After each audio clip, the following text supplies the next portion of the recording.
तिरुपति बालाजी के दरबार में प्रसाद के रूप में मिलने वाले लड्डुओं में मिलावट का मुद्दा धर्म संग्राम में बदल गया है।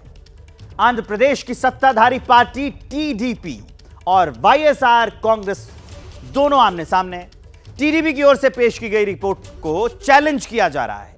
बात जुडिशियल इंक्वायरी से सीबीआई जांच तक पहुंच गई है। इस बीच आंध्र प्रदेश सरकार में शामिल अभिनेता से नेता बने पवन कल्याण ने सनातन धर्म रक्षण बोर्ड के गठन का मुद्दा उठाकर प्रसाद पर जारी धर्म युद्ध में नया चैप्टर जोड़ दिया है।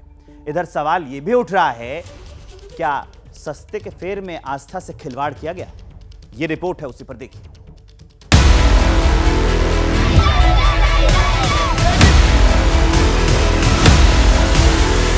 कार्यवाही करें और दंडनीय अपराध है, उसको दंड देना चाहिए। वो समय आ गया है कि शस्त्र और शास्त्र उनके साथ चलेंगे। मुझे बताइए, इसकी तह तक जाना है। बताइए कौन जिम्मेदार है, नाम बताइए, कैसे जांच होगी, कितने दिन में जांच खत्म होगी, कौन सी कार्रवाई आप करेंगे, ये सब जानकारी मुझे चाहिए। मुझे लगता है कि अपराधी नहीं है, ये लोगों की भावनाओं के साथ खिलवाड़ भी है।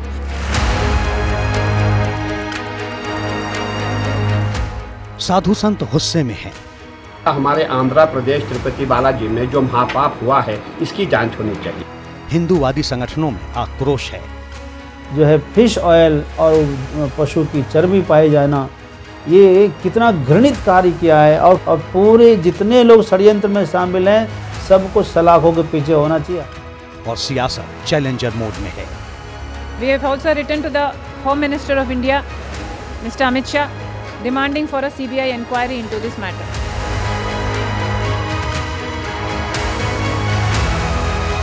केवल एक सीबीआई इंक्वायरी से हम ये इशू नहीं छोड़ेंगे।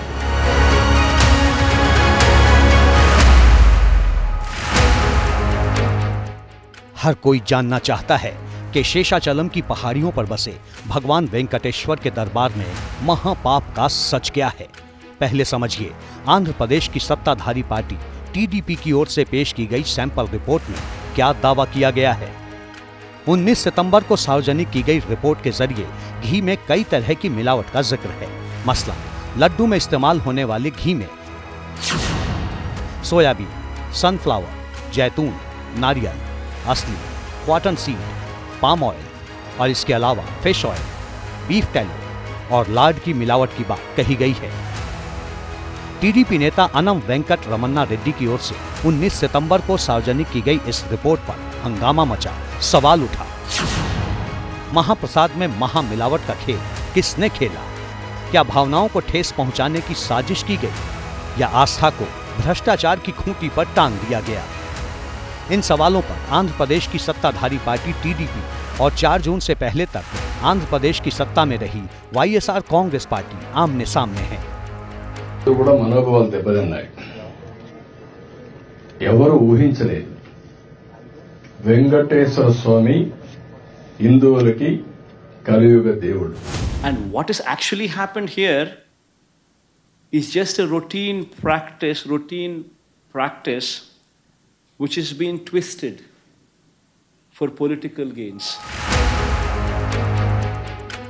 सवाल पर सवाल है, लेकिन दावों के पीछे की हकीकत क्या है, अभी काफी कुछ सामने आना बाकी है। इस बीच तिरुपति के प्रसाद पर सियासी तनाव और तकरार को लेकर दिल्ली तक सियासी तापमान बढ़ गया है। जो रिपोर्ट है, जिस सोर्स से आई है, उस रिपोर्ट को पूरी तहकीकात करके उसके सारे पहलुओं को ध्यान में रख करके suitable action will be taken accordingly. जो भी कानून के दायरे में और जो भी हमारी नियमावली food safety standards authority of India के तहत आती है, उसके तहत हम इस पर कार्रवाई करेंगे। केंद्रीय स्वास्थ्य मंत्री जेपी नड्डा के इस बयान के बाद food safety and standard authority of India यानी FSSAI एक्शन में है।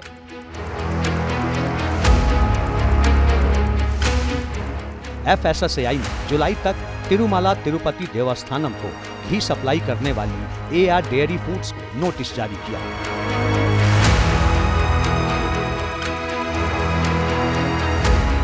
वहीं प्रसाद विवाद में AR डेयरी फूड्स का नाम सामने आने के बाद तमिलनाडु पॉल्यूशन कंट्रोल बोर्ड के अधिकारियों ने भी डिंडीगुल में मौजूद प्लांट का निरीक्षण किया।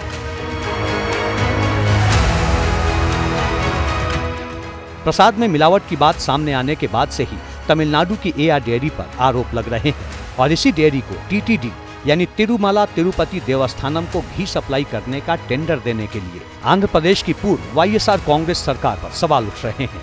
पहले समझिए, आंध्र प्रदेश की पूर्ववर्ती जगन मोहन रेड्डी सरकार में कितने फर्म से घी सप्लाई टीटीडी को दी जा रही थी।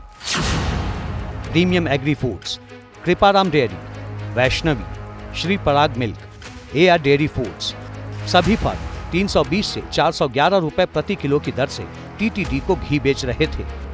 लेकिन घी में मिलावट को लेकर जो सवाल उठ रहे हैं, उन आरोपों के घेरे में तमिलनाडु के डिंडीगुल स्थित एआर डेयरी फूड्स है। टीटीडी प्रबंधन का दावा है कि एआर डेयरी सबसे कम रेट पर 320 रुपए किलो की दर से घी सप्लाई कर रही थी, जो मुमकिन ही नहीं। You cannot get ghee, pure cow ghee, which is offered to Swami at this rate, 320 rupees. TTD के एग्जीक्यूटिव ऑफिसर जे श्यामला राव का कहना है कि जो सैंपल जांच के लिए भेजे गए हैं वो एआर डेयरी फूड्स के थे। रिपोर्ट में वनस्पति तेल की मिलावट, चर्बी की मिलावट की पुष्टि हुई है। डेयरी की ओर से 10 टैंकर भेजे गए, 4 टैंकर के सैंपल लिए गए, 6 टैंकर का इस्तेमाल हो चुका था। दिलचस्प है कि जून में आंध्र प्रदेश में चंद्रबाबू नायडू की सरकार बनी। इसके बाद आईएएस अफसर जे श्यामला राव को टीटीडी का एग्जीक्यूटिव ऑफिसर बनाया गया। इसके बाद ही एआर डेयरी की ओर से आ रही घी में गड़बड़ी की बात सामने आई।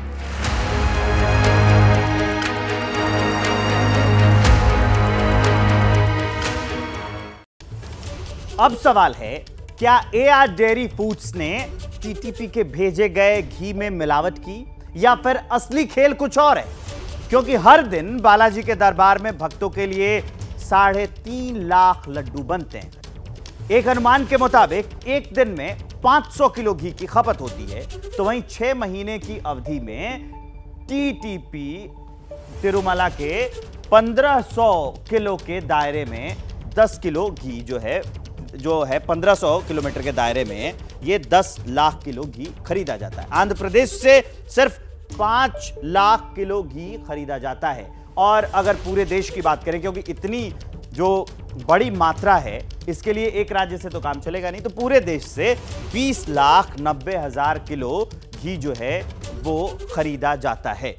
तो अब जाहिर है कि अगर खपत इतनी ज्यादा है तो मिलावट का रिस्क भी कहीं ज्यादा होगा। इधर मिलावट के आरोपों पर एआर डेयरी का जवाब नए सवाल खड़े करने वाला है।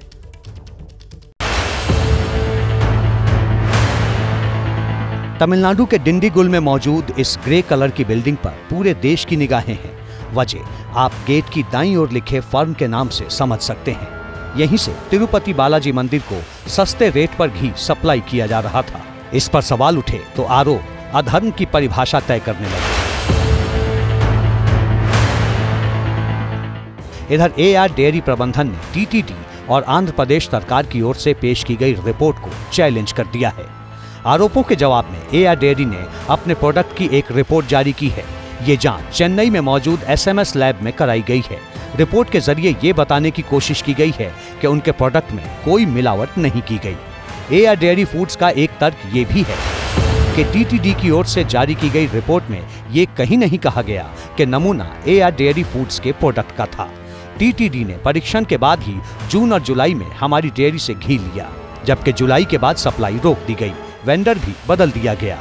साफ लफ्जों में कहें तो तमिलनाडु की एआर डेयरी फूड्स खुद को पाक साफ बता रही है, लेकिन डेयरी की ओर से किया गया ये दावा कि टीटीडी ने परीक्षण के बाद घी सप्लाई की, इसे टीटीडी के एग्जीक्यूटिव ऑफिसर जे श्यामला राव ने चैलेंज कर दिया है।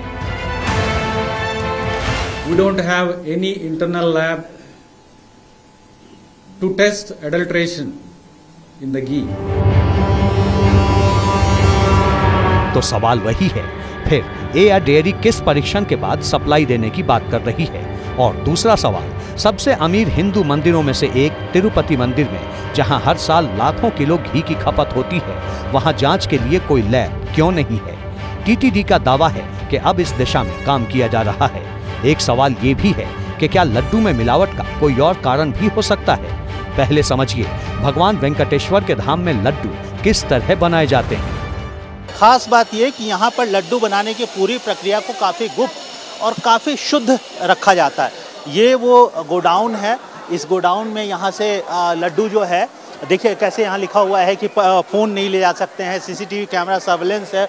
इस गोडाउन में सामान रॉ मटेरियल यहाँ लाया जाता है। उसके बाद मंदिर के अंदर गर्भगृह के पास उसको किचन है जिसको पोड़ू कहा जाता है, वहाँ पर लड्डू की मेकिंग होती है, उसको बनाया जाता है।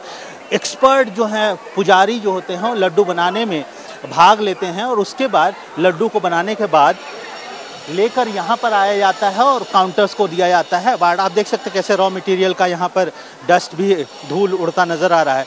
यहाँ पर श्रद्धालुओं को लड्डू मिलता है, लड्डू के लिए कुछ दान लिया जाता है और उसके बाद लड्डू प्रसाद दिया जाता है। यानी मंदिर में लड्डू बनाते वक्त मिलावट की संभावना बेहद कम है, लेकिन सवाल आस्था का है। बालाजी के दर्शन के लिए आने वाले लाखों करोड़ों भक्तों के विश्वास का है। भगवान वेंकटेश्वर के महाप्रसाद में मिलावट किसने की, ये तो साफ नहीं है, पर घी में मिलावट की रिपोर्ट पर राजनीति का असर साफ दिख रहा है। इसका असर भक्तों पर भी पड़ रहा है।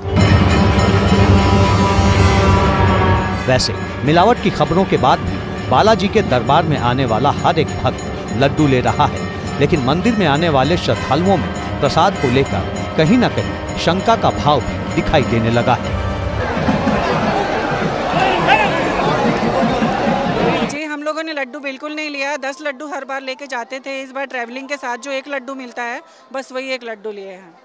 कलयुग भगवान वेंकटेश्वर के दर्शन के लिए देश विदेश से करीब 70 से 80 हजार श्रद्धालु रोजाना पवित्र नगरी तिरुमला पहुंचते हैं और इनके लिए करीब 3 लाख लड्डू प्रसाद रोजाना वितरित होता है। अब इसी लड्डू प्रसाद की शुद्धता पर सवाल है। प्रसाद में मिलावट को लेकर कई एंगल सामने आ रहे हैं, अलग अलग तर्क दिया जा रहा है। सवाल यह भी उठ रहा है कि क्या सप्लायर बदलने के चक्कर में आस्था से खिलवाड़ किया गया। दरअसल आंध्र प्रदेश की पूर्ववर्ती जो पहले वाईएसआर कांग्रेस की सरकार थी, 2023 में उसने सप्लायर ही बदल दिया था। टीडीपी को लंबे वक्त से केएमएफ घी सप्लाई कर रहा था। उसके बाद क्या हुआ, जुलाई 2023 में केएमएफ ने कम रेट पर घी देने से मना कर दिया कि भाई इतने रेट पे हम नहीं देंगे। जगन मोहन सरकार ने 5 फर्म को सप्लाई का काम उसके बाद दे दिया था। तो ये सारी चीजें हुई। Agri foods, Kriparam dairy, Vaishnavi, Shri Parag milk और एआर डेयरी, ये सभी फर्म थे। टीडीपी सरकार में फिर से केएमएफ को सप्लाई का जो काम है वो दे दिया गया। इधर प्रसाद में मिलावट से लाल सियासत पर मजहबी रंग चढ़ने लगा है। इसकी शुरुआत भी आंध्र प्रदेश की सत्ता में काबिज एनडीए सरकार से हुई।